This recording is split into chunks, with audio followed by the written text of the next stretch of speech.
Hello বন্ধুরা, তোমরা সবাই কেমন আছো? ভালো আছো তো? আমি তো মোটেই ভালো নেই। তো কিছুদিন আগে তোমাদের একটা ভিডিও করেছিলাম তোমাদের জন্য, যে একটা আপডেট দিয়েছিলাম যে আমি কেন ভিডিও করতে পারছি না। তো কি বলবো, কিভাবে শুরু করব আমি কিছুই বুঝতে পারছি না। তো আজকেও আমি কোনো ব্লগ ভিডিও শ্যুট করিনি। কি করে শ্যুট করব বলো তো? জীবনটাই যেন কেমন উলটপালট হয়ে যাচ্ছে।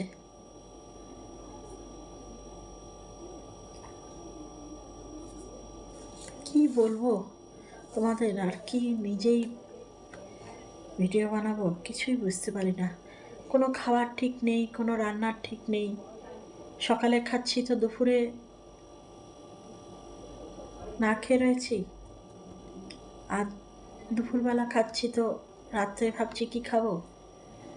মানে না আছে রান্নার ঠিক, না আছে খাওয়ার ঠিক, এই অবস্থা।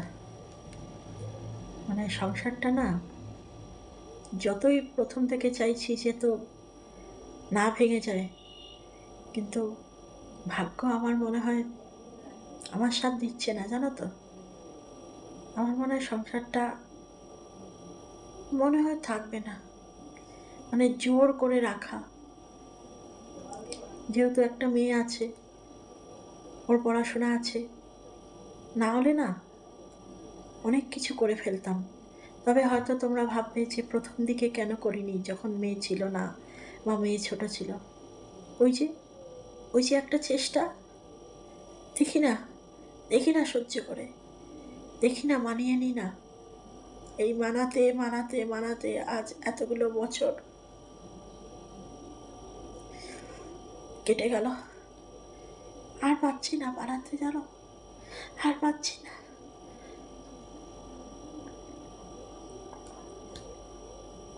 কিভাবে যে দিনগুলো কাটাচ্ছি না, কিভাবে যে কাটছে দিনগুলো নিজেই জানি না।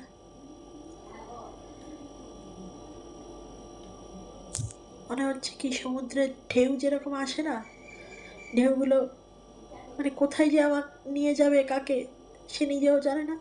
আমার জীবনটা ঠিক ওই রকম হয়ে গেছে। কালকে যে কি হবে আমার সাথে জানি না। আর পাচ্ছি না চিন্তা করতে, আর পাচ্ছি না। সবকিছু ঠাকুরের উপরে ছেড়ে দিয়েছি। কত সুন্দর করে আমি ভিডিও বানাতাম, কিভাবে আমি কাজ করতাম, তোমরা তো দেখেছো, বলো, তোমরা তো দেখেছো। একা হাতেই তো সমস্ত করতাম। কিন্তু ভাগ্য, ভাগ্য আমার সাথ দিচ্ছে না, জানো।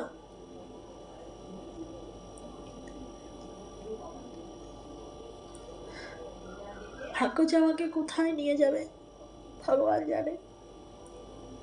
ওই জন্যই বলে মেয়েদের এখন যে নিজের পায়ে আগে দাঁড়াতে হয়, তারপরে বিয়ে শাদী করতে হয়।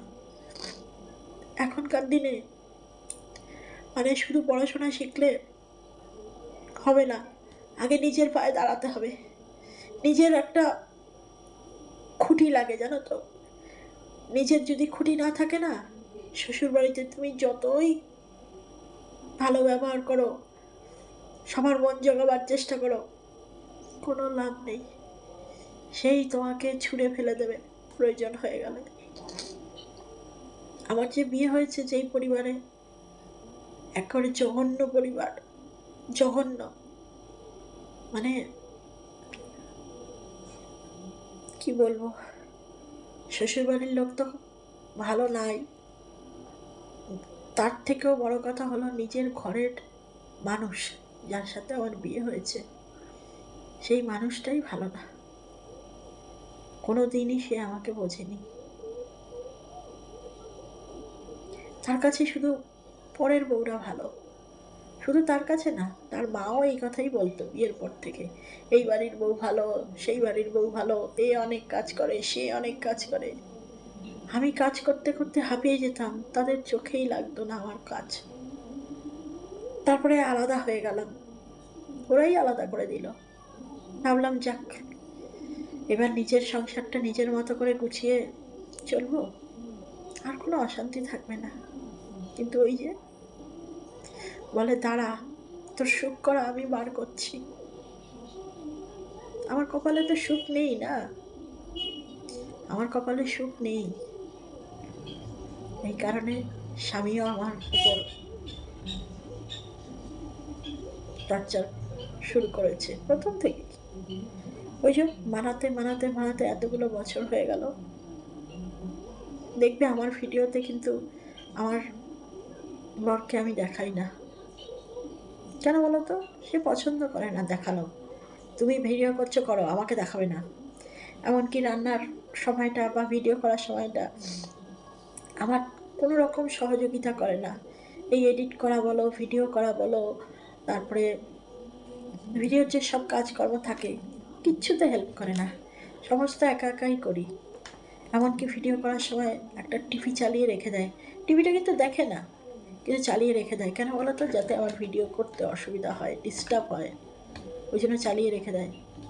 ওই অনেক সময় হয়তো ওই সময়টা ভয়েস ওভার দিই, এমন গা গা করে টিভি চালিয়ে দেয় না, মানে আমাদের এত বড় পাড়াটায় কেউ এইভাবে টিভি চালায় না, ইচ্ছা করে চালায় যাতে আমি ভিডিও করতে না পারি। এরা এমন একটা মানে মানুষ, এরা কি বলতো, আমাকে কিছু করতেও দেবে না, আর অথচ সমানে আমাকে পিষবে, আর সমানে বলবে এই বাড়ির বউটা দেখো, বাইরেও কাজ করে ঘরেও কাজ করে দেখো। মানে আমাকে তো করতে দেবে, তবে তো আমি করব একটা কাজ, করতেও দেবে না কিন্তু কিন্তু সহযোগিতাও করবে না কোনো কাজে। মানে এরা হলো এরকম বিষধর সাপ। তাই কদিন ধরে ভিডিও বানাবো, কি কি দেখাবো বলো তো ভিডিওর মধ্যে? ওই সকালবেলা উঠে, মেয়েটার পরীক্ষা চলছে তো, সকালবেলা উঠে মেয়েটাকে প্রেশারের মধ্যে একটু ভাত করে দিই, তারপরে ওই খেয়ে যায়।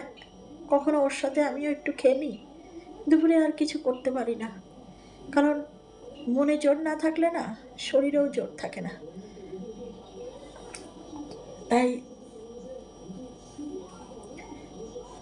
আর করিও না।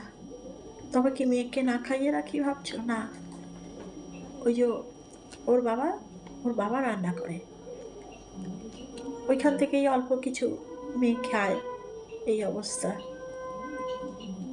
আর তোমাদের জন্য যে অল্প অল্প কিছু ইনফরমেশান দেবো তার উপায় নেই, সবসময় তো ঘরের মধ্যেই থাকে। ভিডিওটা করে যে তোমাদের জানাবো, কিভাবে জানাবো? মানে সকালবেলা যে পড়িয়ে আসে, তারপরে ঘরে সারাটা দিন ঘরে, আর সন্ধেবেলায় যদি পড়াতে যায়, মানে তোমার জানো তো আমার বর যে বাইরে টিউশনি করে, সে নাকি টিচার, সে আবার টিচার, বুঝেছ, মানুষকে জ্ঞান দেয়, শিক্ষা দেয়। তো তখন পড়াতে যায়, তখন আর ভিডিও বানাতে পারি না, তখন মেয়েটা পড়াশোনা করে, তো ভিডিওটা বানাবো কখন? তো আজকে একটু সুযোগ পেয়েছি, তো ওই জন্য তোমাদের জন্য একটুখানি ভিডিও বানাচ্ছি। এখন মেয়েও ওই ঘরে একটু ঘুমাচ্ছে, এখনও পড়া শুরু হয়নি, আর ওর বাবাও পড়াতে গেছে। ভাবলাম এই ফাঁকে তোমাদের জন্য একটু ভিডিও বানাই, তাই একটু ভিডিও বানিয়ে তোমাদেরকে একটুখানি আপডেট দিচ্ছি যে কীভাবে দিন চলছে। আজকে কি রান্না করেছি জানো?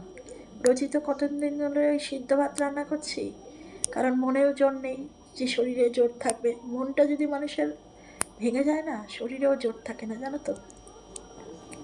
তাই ওই ভাবছি একই রান্না রোজ করি, কিছু করতে পারি না, তাই আজকে একটু খিচুড়ি বানিয়েছিলাম ডাল চাল দিয়ে, খুব সাধারণভাবে বানিয়েছিলাম। কিন্তু নিজের প্রশংসা করছি না, আমার মেয়ে নিজেই বলছে, বলে মা সত্যি খুব ভালো হয়েছে, মনে হচ্ছে কি ভোগের খিচুড়ি খাচ্ছি। আমি বলছি ভোগের খিচুড়ি? তো কোনো রকমে মানে ডালে চালে দিয়ে করেছি, যে মুগ ডাল দিয়ে মানুষের খিচুড়ি করে, মুসুরি ডাল ছোলার ডাল মিলিয়ে, মানে মটর ডাল মিলিয়ে, তাও না, ওই যেরকম রোজ একটু মুসুরি ডাল, একটু আলু কেটে, চাল ধুয়ে একসঙ্গে বসিয়ে দিই, ওই রকমই, শুধু ফোড়নটা দিয়েছি। খিচুড়িতে যেমন আদা বাটা, টমেটো বাটা, লঙ্কা সব কিছু কষিয়ে দেয়, ওরকমই করেছি। ওতেই বলছে কি ভালো হয়েছে, ভোগের খিচুড়ি, আর কিচ্ছু করতে পারিনি। এই যে আমরা সারাদিনে কি খাই না খাই, জিজ্ঞেসও করে না কতদিন এমন হয়েছে। কালকেই তো মাথা ঘোরাচ্ছে না খেয়ে খেয়ে, মাথা ঘোরাচ্ছে। এই যে সারা দুপুর না খেয়ে রয়েছি, জিজ্ঞেসও করে না যে তোমরা কি খেয়েছো, জিজ্ঞেসও করে না। এমন পাশা। আসলে জিজ্ঞেস করবে কি? ভেতরে যদি আমাদের জন্য টান মায়া মমতা থাকতো তাহলে কি আর এই কাজ করতো? এখন দেখো দাগটা মিলিয়ে গেছে। আগের দিন যখন ভিডিও করলাম দাগটা ছিল, এখন অনেক মিলিয়েই গেছে বলতে গেলে, এখন আর দাগ নেই। কিন্তু এই যে এখানের হাড়গুলো ফুলে রয়েছে, এই যে গালে হাত দিতে পারি না, এখনো ব্যথা, এইখানটায় এখনো ব্যথা, কিন্তু দাগগুলো মিলিয়ে গেছে। বলে না দাগ মিলিয়ে যায়, কিন্তু ভেতরের কষ্টটা, যন্ত্রণাটা, ওইটা কিন্তু রয়েই যায়। চলে যেতাম। মেয়েটা 9-এ পড়ে তো, মেয়েটার পড়াশোনাটার ক্ষতি হয়ে যাবে। এখন তো 9-এ অন্য কোথাও ভর্তি করা যাবে না, রেজিস্ট্রেশনও হয়ে গেছে। মাধ্যমিক পরীক্ষার আগে যে রেজিস্ট্রেশন করতে হয় সেটা হয়ে গেছে। তো ওই জন্য সবাই বলছে একটু কষ্ট করে সহ্য কর, কিন্তু মানুষ কত সহ্য করতে পারে বলো তো? কত সহ্য করতে পারে জানি না। আমি আর কত সহ্য করতে পারবো? আদৌ মেয়েটার পড়াশোনা হবে কিনা জানি না। এরপরে যদি কিছু আমার সঙ্গে করে, এরপরে আমি একটা ডিসিশান নেবই। কেন পড়ে পড়ে মার খাওয়ার থেকে একবারে মরে যাওয়া ভালো, তাই না বলো? আমি আর কত মার খাবো?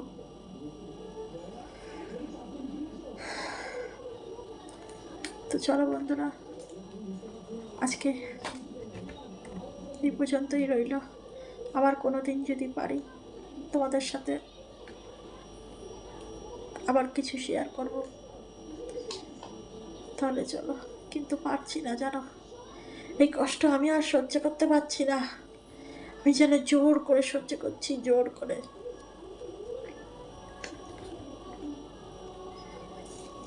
মেয়েকে ডাকি, 6টা বেজে গেছে, সন্ধ্যে 6টা বেজে গেছে।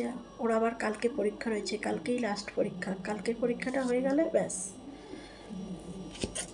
চলো এখন মেয়েকে ডাকি। আজকে এতটুকুই রইল।